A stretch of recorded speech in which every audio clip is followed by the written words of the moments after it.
Hi guys, Baseball EDU checking in. Going to be talking to you today about practicing at or above game speed. And let's take a look at it. So the average fastball in Major League Baseball is 93.2 miles per hour. And what we need to realize is that if we're not preparing our hitters to face this velocity, if they can't time this pitch out and be on time for it, we're pretty much setting them up for failure as it is. So I'm going to go a tick below, and we're going to be looking at how we can help you guys prepare to face 90 miles an hour. Okay. So the first thing we're going to check out is going to be Aroldis Chapman. He obviously is at a much higher range, but it just kind of goes to the fact that we as coaches need to prepare our hitters to face extreme velocities along with breaking pitches off that. Okay, so it's always a reminder here that Chapman's going to be above this, and we want to kind of prepare our hitters to face that. We want to practice like we play. Experts in the field are no doubt about it, say that hitters are much better at adapting to different stimuli than the novice. So we want to prepare them to face these high velocities in practice so that they can easily adjust during the game. Okay, so you kind of see the actionable step. We want to always be practicing at this game speed. So looking at the suggested adjustments, we need to be able to realize that the hitter's mind, we see release right there. We see this is where the hitter can first decide to make his first movement, his first kind of decision making. And then this is going to be the spot where he makes his last one.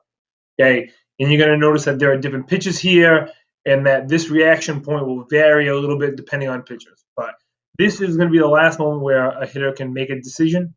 And I think this is really important to focus on. Okay. We want our hitters to make better decisions. So the fastball, this is from John Malahey, and I think it's awesome. Is at 92 miles an hour. The regular distance is 54 feet from home plate. So you're going to see here that if I went from an angle, and you'll see it later on in the presentation, it's about 7 feet up from where he's actually where the mound is. Okay, reaction time is 0.1, and you're going to see that it comes down at about 6 inches. We've all seen this kind of chart before, but we're going to be focusing on the 90s in this chart. So we're going to be focused on 20 feet right there. We're going to be focused down here on this one right there. We're going to be focused here. And you're going to see, obviously, the further you get away from home plate, the harder you're going to have to throw. Okay, so we're going to look at that too. When we're practicing for a game, we always want to be using a count no matter what we're doing. Front toss, whether we're throwing from the mound or whether we're doing some mid-toss. And one thing I really like about this is that it takes players out of swing mode, just swinging every single time that they are at the bat. That makes no sense to me because that does not happen in a game. And the last thing, I always like to use a radar gun. If you have something better than that, that's awesome.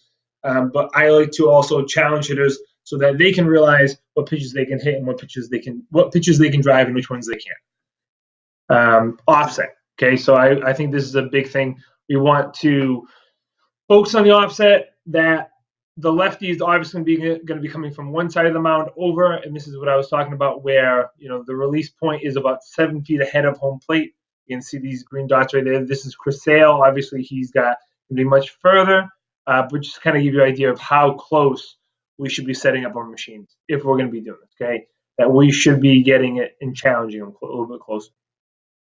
Okay, Scherzer on the opposite end. You're going to see Scherzer, same thing, about 7 or 8 feet in front, and it's coming at an angle. It's not coming straight. They're not throwing from the mound right here and coming down. They're coming from an angle. So we need to also prepare our hitters to face that. I always want mixed pitches, 3 pitches minimum. I don't care if you throw a cutter, a slider, a curve, or a change. If you can throw all 4 of those as a coach, it's going to be beneficial. But we want to be able to mix pitches. That's about as straightforward as I can get on that. Warm-ups, they're excluded from this presentation. That is, we're just looking at when it comes to kind of BP time, changing what we actually do for it. What you're going to need, you're going to need a radar gun. You're going to need a measuring tape. You're going to need somebody who throws at least 60 miles an hour. Hopefully they can throw a couple of other pitches. And blocks and a mound to be able to raise the mound up and come down at an angle. Okay. When we do front toss, we want to be 20 feet away. And we want to throw the ball 30 miles an hour. That will get us that 90 mile an hour reaction time. We want to throw from a bucket, which means that we're seated on a bucket and we're throwing right from the top at a 30 mile per hour clip. That's going to give us a 90 mile per hour reaction time. Mid toss, I'm going to back it up just a little bit, 30 feet. and you're going to throw 45 miles an hour at this 30 feet. Again, this one you can stand. Okay, if you can throw from a bucket too, that would also be great. You want to be able to still throw from a higher angle than the bucket, but you don't want to be at a full stance. So if you can maybe get something to raise your bucket up, that would be perfect. Okay. Full pitch, and this is where it's going to vary depending on how hard you can throw. You obviously can back up a little bit more if you have somebody who throws harder, but a minimum of a full pitch, I'm going to call it, is 40 feet and 60 miles an hour. We want to be mixing pitches and having counts during all three of these stages.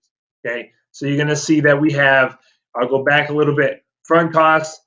Okay, it's not underhand, it's overhand front toss from 20 feet away, offset to the side.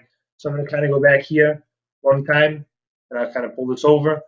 And if we see, we're looking at the Scherzer part here. You're going to be, if you're front toss, you're going to be about here, 20 feet away, which is just about a reaction point, and you're going to be throwing at the 30 miles an hour. Okay, we have our half toss, and then we have our full toss, which is going to be the start of the decision-making zone.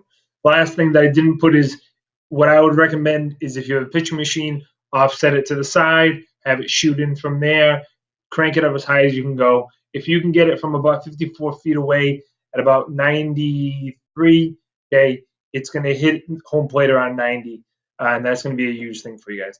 Thanks for checking in. Hopefully you guys enjoyed, and as always, Baseball EDU checking out.